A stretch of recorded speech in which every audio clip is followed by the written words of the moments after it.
bienvenue pour cette vidéo concernant la nouvelle lune en Capricorne du 30 décembre. C'est assez particulier, on sait que la nouvelle lune c'est le début d'un cycle et donc elle marque le début de l'année 2025 et en même temps elle est dans les derniers jours de décembre.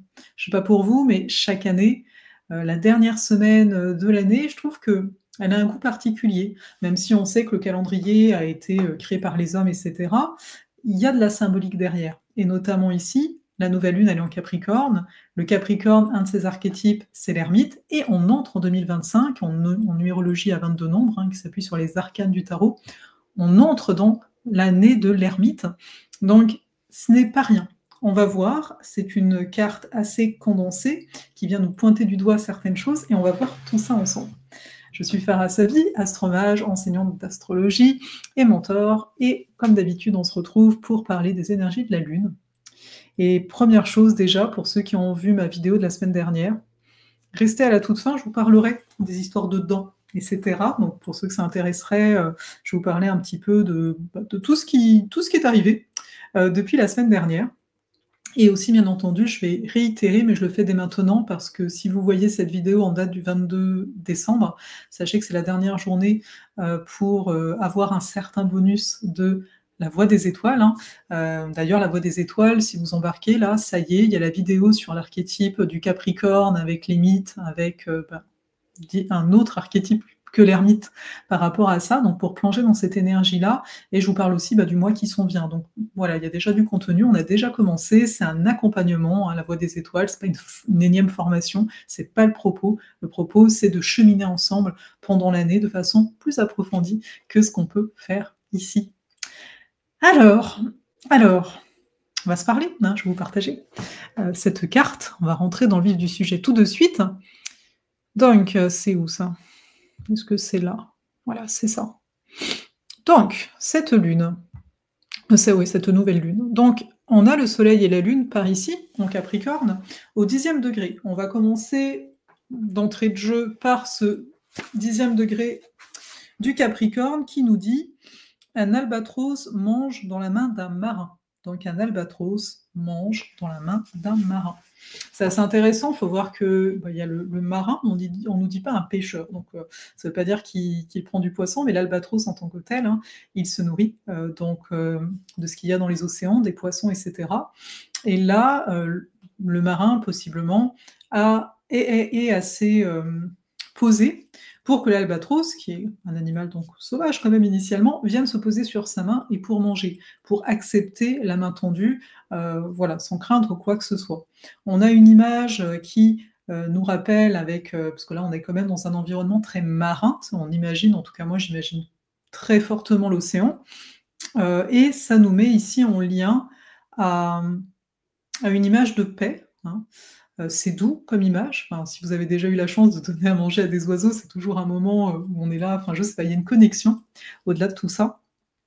Et là, donc c'est comme si, alors qu'on est dans l'énergie du Capricorne, qui est parfois vue comme une énergie de rigidité, etc., là on nous montre quelque chose d'assez doux et d'assez élevant, élevant pour notre conscience. Donc c'est la proposition du cycle, parce que c'est le début du cycle, et là c'est de se dire, d'accord, il y a cet aspect-là qui est présent, qui va être présent aux alentours du 30 décembre, et de se dire, est-ce que à l'intérieur de moi, j'ai touché un certain espace de paix? Et c'est là qu'on va naviguer dans la carte, justement, pour en savoir un peu plus. Donc, Saturne, il vient gouverner, il a un très bel aspect au Soleil et à la Lune, et il vient gouverner donc le Soleil et la Lune. Il est en Poisson. Là, dans Astrosophale, j'en ai parlé beaucoup plus de ce côté Saturne-Poisson, donc là, j'y reviendrai pas. Par contre, ce qu'on voit dans la carte, c'est que Saturne, il est en aspect de tension à Jupiter-Mercure, donc il y a l'opposition Jupiter-Mercure ici. Donc déjà, elle veut dire quoi, cette opposition? On voit qu'on va avoir une autre opposition importante dans la carte, donc on va y aller pas à pas.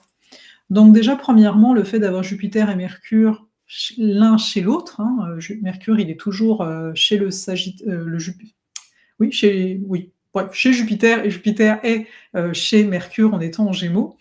Donc ça nous parle toujours d'un élan. Il y a un élan, il y a un état d'esprit. On a envie d'expanser nos horizons, on a envie peut-être d'apprendre certaines choses. Peut-être que vous vous dites « Ah, telle chose m'a toujours intéressé ». Mercure, Sagittaire, pendant sa rétrogradation, a pu nous montrer au niveau de ce qu'on a pu y vivre, ce qui est vraiment important pour nous. Et là, potentiellement, avec Jupiter en Gémeaux, c'est OK, mais tu fais quoi? Est-ce que tu vas aller approfondir ou tu vas juste, les bouquins que tu as lus, c'est correct? Ou tu vas aller approfondir, tu vas chercher comme une légitimité à l'extérieur? Pour l'instant, Jupiter, il est toujours rétrograde, donc les options sont peut-être pas, présentes actuellement, ou le doute est encore permis, mais il peut y avoir vraiment cette sensation de dire: «J'ai envie d'aller plus loin dans tel ou tel domaine, j'ai envie de m'ouvrir» et donc ça, c'est à observer et ce qui peut donc bloquer, c'est le Saturne qui est au carré. C'est-à-dire Saturne Poisson, on est toujours dans le côté: «Mais en fait, j'ai envie, mais je sais pas quoi. C'est tellement incertain et cetera, je sais pas. Est-ce que c'est vraiment le bon choix? Est-ce que c'est la bonne posture? Est-ce que je devrais pas attendre?» et cetera et cetera. Là, comme c'est un carré hanté, on nous ramène en Vierge. Donc pour prendre des décisions à l'heure actuelle, c'est de ramener au factuel, mais également au côté d'aller s'informer. Si vous avez le goût, surtout si vous avez identifié, parce qu'il y a déjà ça, Mercure-Jupiter, c'est on cherche, on peut chercher l'information, etc. Avec l'énergie vierge qui ici à aller chercher, c'est factuellement, voilà, est-ce que ça existe ce que tu cherches comme tu le cherches, d'aller demander des détails, possiblement, au lieu de rester dans le flou et de dire j'ai pas de pouvoir, j'ai pas de contrôle, bah, c'est plutôt de dire, ben, si, je peux donc pas avoir un contrôle, mais j'ai un pouvoir d'aller me renseigner. Et c'est un petit peu ça, je sais pas si vous le ressentez, mais c'est un peu une énergie qui te donne un peu le tournis, on dirait le vertige de se dire: «Ah mais j'ai vraiment l'impression qu'en allant par là, ça va changer, ça va vraiment changer ma vie». Bien sûr, peut-être certains, vous n'allez pas vous y retrouver. Mais voilà, mais à mon sens, il peut y avoir ce goût-là. Pour certains, ça pourrait être pour un voyage. Comprenez? C'est une envie d'expansion qui passe par l'étude ou par l'expérimentation et il y a vraiment ce côté, ce rapport de dire: «Je veux la légitimité ici, elle vient de nous-mêmes». C'est-à-dire que mais Jupiter rétrograde, il dit: «En fait, ce truc-là, tu sais que c'est légitime pour toi de le vivre ou peu importe, mais on va aller chercher une sociabilisation à travers potentiellement un groupe, une formation, qu'on va dans un pays, à travers la culture qu'on va rencontrer, comme si on ne pouvait plus rester dans notre tête. C'est pas tant un sentiment d'urgence, même si certains peuvent le ressentir comme un sentiment d'urgence avec Mars opposé Pluton. Ce serait davantage le côté j'ai l'impression qu'il y a une super opportunité pour moi, mais je sais pas, Saturne Poisson, ok, donc va te renseigner. Donc ça, c'est une chose. Ensuite, on a Mars opposé Pluton. Mars opposé Pluton, c'est là depuis un moment, ça va encore être là. L'aspect va être vraiment exact en janvier, donc là on n'y reviendra pas pendant 20 ans. Il faut juste comprendre qu'on travaille vraiment des domaines de fond, d'où la sensation par moment, si je rate l'opportunité, je vais comme mourir, quoi. Comme si, voilà, c'est là ou c'est jamais, etc. Je le répète, Pluton opposé Mars, ça nous amène toujours à remettre en question notre façon de faire. La rétrogradation de Mars, c'est ce qu'elle nous amène à observer chez nous. Et voilà, c'est un exemple. Si par exemple, vous avez l'habitude de toujours tout faire tout seul, par les bouquins, etc., et ça a très bien fonctionné jusqu'ici, bah, peut-être cette façon de faire, elle a besoin de mourir. Parce qu'en fait, en agissant comme ça, vous apprenez que d'une certaine façon. Vous pouvez tirer des connaissances qu'une certaine chose, alors que quand on est en lien avec quelqu'un, bah, on apprend autrement. Aussi le côté, quand j'apprends, là je parle un peu de moi là, mais quand j'apprends juste par les livres par exemple, ça met énormément de temps. Il faut savoir ici qu'il y a des gens, bah, s'ils proposent une formation, c'est qu'ils ont pris ce temps-là, que tu as peut-être pas besoin de prendre, et là en fait, tu aurais donc on va dire du plaisir décuplé parce qu'en plus, on le sait, enfin en tout cas, voilà, des fois les bouquins on les laisse beaucoup traîner, bah, quand il y a une formation, notamment c'est quelque chose de vivant, eh bien, on laisse pas traîner et on y va, quoi. Parce qu'il y a vraiment un appel à ça, Mars rétrograde en Lion.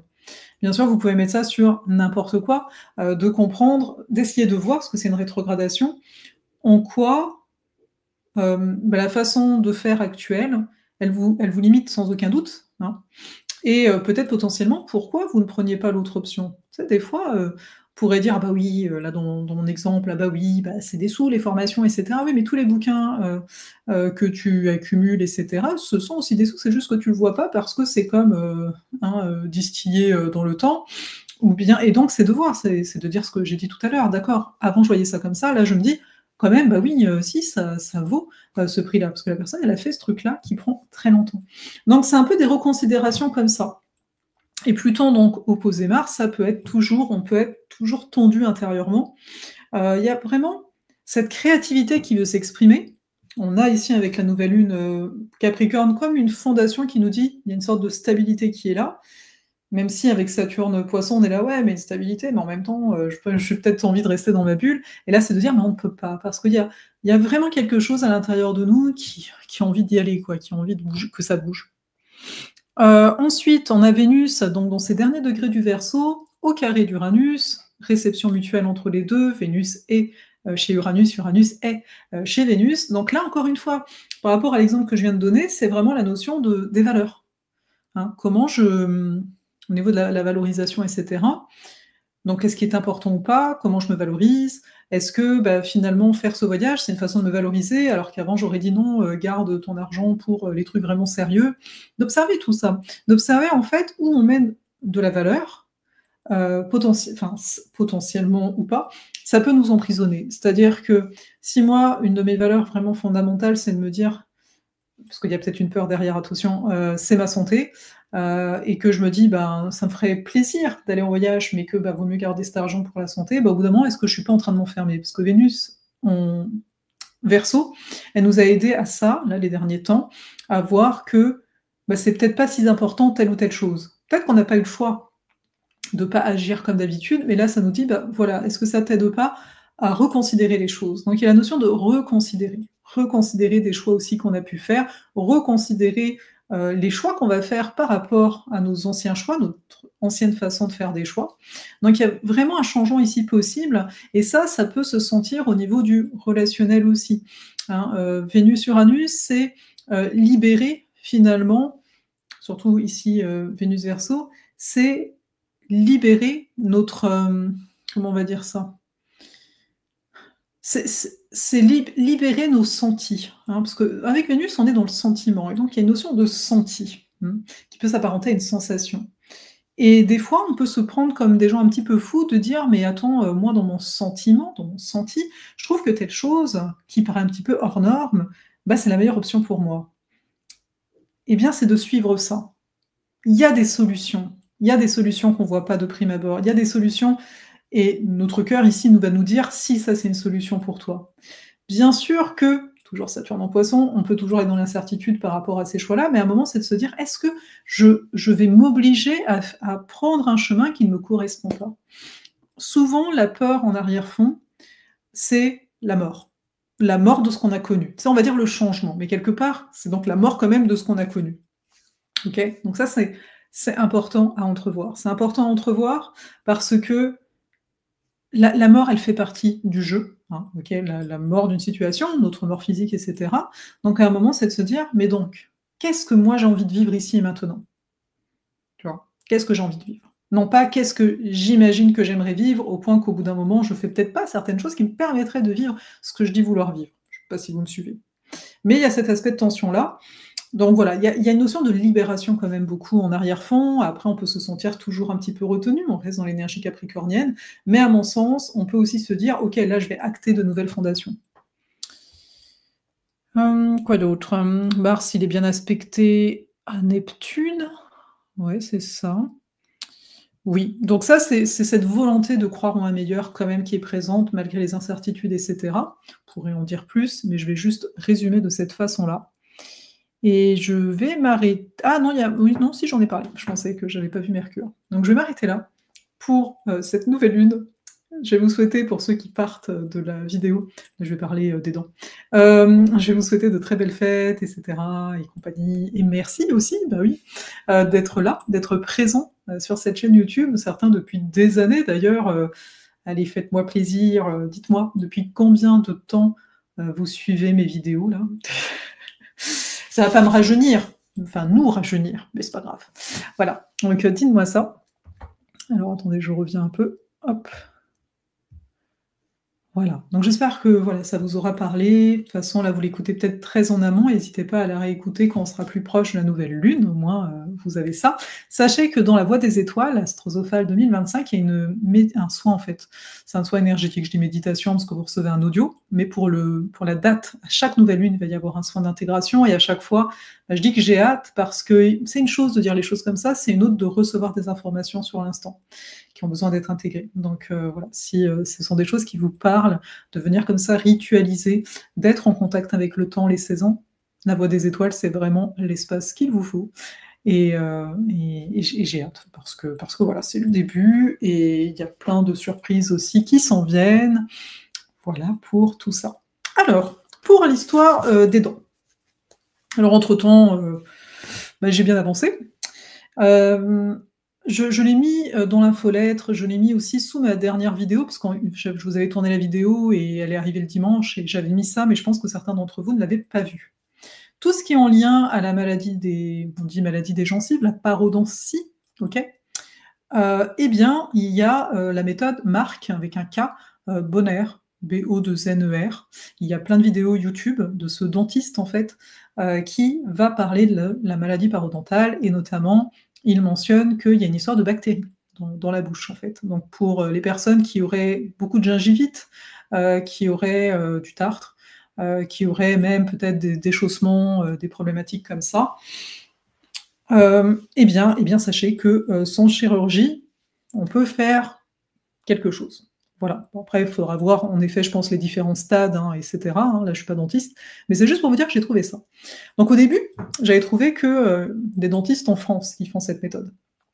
Et puis, lundi dernier, donc il y a une semaine, j'ai trouvé à Montréal un dentiste qui fait ça. Voilà, c'est pas du tout à côté de chez moi.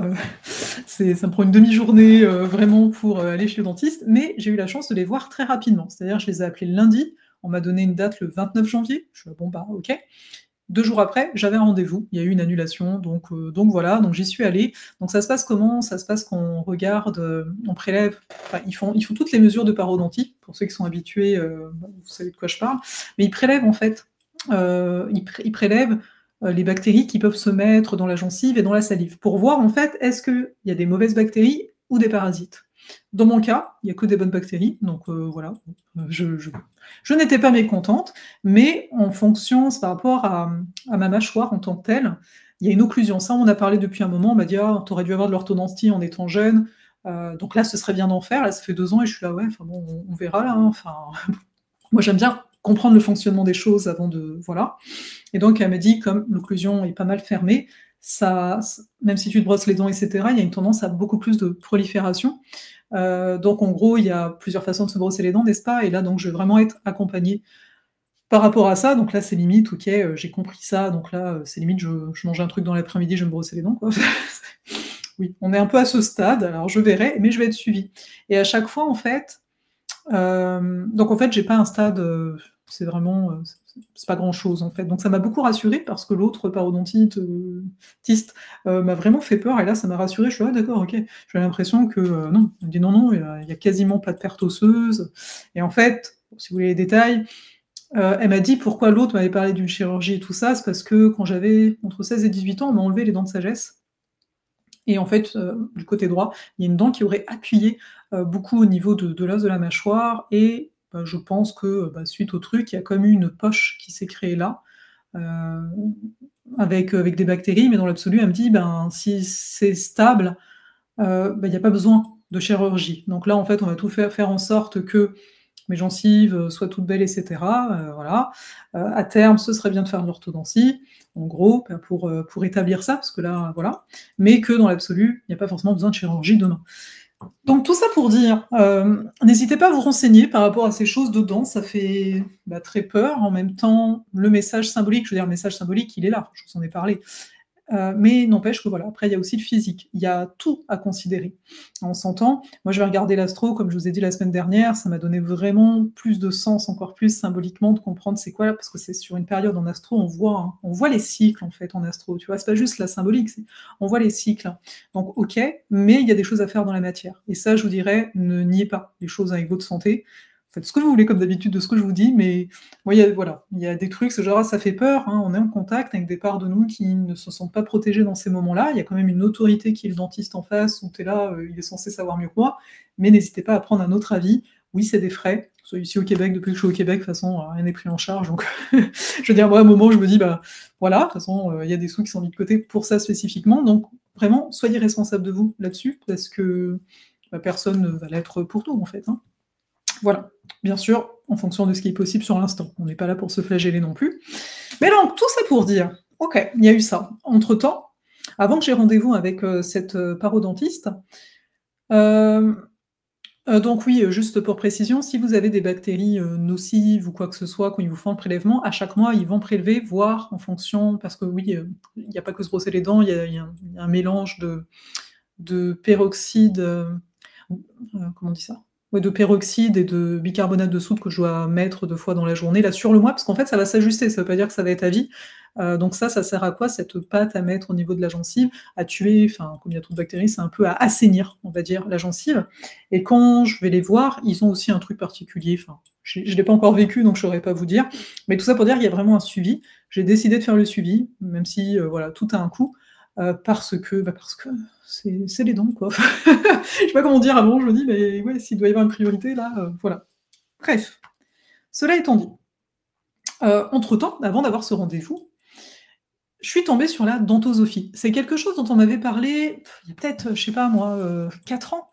Mais à l'époque, déjà, bah, il y a personne qui fait ça au Québec, en tout cas, j'ai pas trouvé, donc j'avais laissé de côté. J'étais là, ça a l'air super intéressant, mais voilà. Et puis à l'époque, bon, j'avais pas conscience de cette histoire d'orthodontie, tout ça, tout ça. Et donc je suis retombée dessus. Et d'ailleurs, il y a l'une d'entre vous, si elle passe par là, Nadège, hein, si je ne me trompe pas, petit clin d'œil, qui m'a envoyé, alors que je venais d'acheter dans la journée même le bouquin, qui m'a envoyé le bouquin en me disant hey, regarde ça. Donc la dentosophie, il y a des vidéos YouTube et il y a un site dentosophie.com, je crois. Et donc en fait, je suis qu'au début du bouquin, donc voilà. C'est un dentiste hein, qui a mis ça en place, mais ça ouvre à beaucoup plus de monde aujourd'hui. Donc au-delà de la symbolique des dents, c'est vraiment comprendre à quel point notre mâchoire va venir impacter l'entièreté de notre corps. Okay, donc je peux avoir des problématiques, genre limite je pourrais avoir mal au bas du dos et ça viendrait de la mâchoire, hein, on est quand même à ce stade-là. Et en règle générale, il dit qu'il y a beaucoup de supraocclusion, ce qui est mon cas, c'est-à-dire la mâchoire du haut qui recouvre beaucoup, un peu trop, la mâchoire du bas. Voilà, donc, et donc ben, ça crée des affaires. Hein. Bon, bref, je ne suis pas spécialiste, je n'irai pas au-delà. Peut-être après avoir lu le bouquin, si ça vous intéresse, je pourrais faire une vidéo, mais là, ce n'est pas encore le cas, donc voilà. Mais ce que je veux amener là, c'est qu'il parle d'un certain activateur qui aide à remettre en place les dents, la mâchoire et compagnie. Donc quand j'ai lu ça, je me suis dit, ah d'accord, ça a été mis en place l'activateur en 52 ou 56 par des dentistes, et ça a comme été occulté. Donc, on ne parle pas des aligneurs ou ce genre de choses. Hein. C'est un truc, il y a des gens qui ont fait une vidéo par rapport à ça. C'est un truc en caoutchouc que tu mets, je crois, 2 ou 3 fois par jour, genre pendant 20 minutes, et tu le mets le soir. Et petit à petit, donc ça peut mettre des années, hein, attention, hein, mais les choses se replacent. Donc personnellement, je vais aller en quête d'un dentosophe, parce que sur leur site internet, il n'y a pas. Tu tapes dentosophe Paris, je ne trouve pas. Donc Nadège m'a passé son dentiste qui fait ça, mais c'est... En fait, à la base, moi, je voulais le contacter pour voir si l'on connaîtrait d'autres. Hein. Si vous connaissez un dentosophe à Paris, ça m'intéresse. À Paris ou région parisienne, on s'entend, parce que comme je viens du Canada, voilà, ce serait beaucoup plus pratique, hein, parce que si je dois aller ailleurs et que ça nécessite, notamment, ça doit nécessiter une forme de suivi, je pense, quand même si ce ne sera pas tous les mois pour moi, mais bref, vous avez compris. Donc j'ai trouvé ça, et donc je vous en parle, parce que moi, l'orthodontie, telle qu'elle, ça ne m'inspirait pas. Au-delà du coût, etc., j'étais là, mais quand même, tu vas forcer et tout ça. Donc, à voir, je ne sais pas. Pour moi, tant que je n'ai pas expérimenté, voilà. J'en parle quand même parce que les dents, c'est quand même quelque chose de précieux. Et si vous-même, vous avez envie d'expérimenter, au moins, vous savez que ça existe. Hein. Si on ne sait pas que quelque chose existe, on ne peut pas l'essayer tout simplement. Donc, c'est ça. Voilà. Voilà. Et je dois vous avouer que les dents et compagnie, enfin là, en lisant ce bouquin, j'étais là, waouh, mais il y a tellement d'univers. Il y a tellement d'univers. Mais en tout cas, quoi qu'il en soit, le corps s'est rappelé à moi. Et je verrai bien par la suite. Je ne dis pas, je ne vais pas vous dire mes plans, je rigole. Mais c'est juste pour dire qu'à chaque fois, je me dis, wow, c'est quand même magnifique. Quand même magnifique pour celui qui prend le temps d'écouter ce que son corps lui dit, ce que la vie lui dit, etc. Même si, oui, parfois il y a des douleurs. Là, j'en ai eu pas mal pendant l'automne, au niveau de cette zone, justement. Mais voilà. En tout cas, je vais vous laisser, je ne vais pas faire plus long. Dites-moi si ça vous intéresse à terme que je fasse une vidéo sur la dentosophie ou ce que j'ai pu un petit peu glaner comme information sur les dents de façon globale. Je verrai bien sûr parce que, bah, là, je suis à fond dedans, mais bon, bah, on verra dans un mois ou je sais pas quand je ferai quand je pourrai faire cette vidéo, si je la fais, mais au moins si je vois qu'il y a de l'intérêt, c'est déjà plus supportant. Là-dessus, très belle fête à vous et encore une fois, si vous voulez rejoindre la Voix des étoiles, n'hésitez pas. Je vous mets le lien comme d'habitude et voilà, si vous êtes sur l'infolettre, d'ici Noël, vous allez avoir une petite surprise donc voilà. Allez, prenez soin de vous.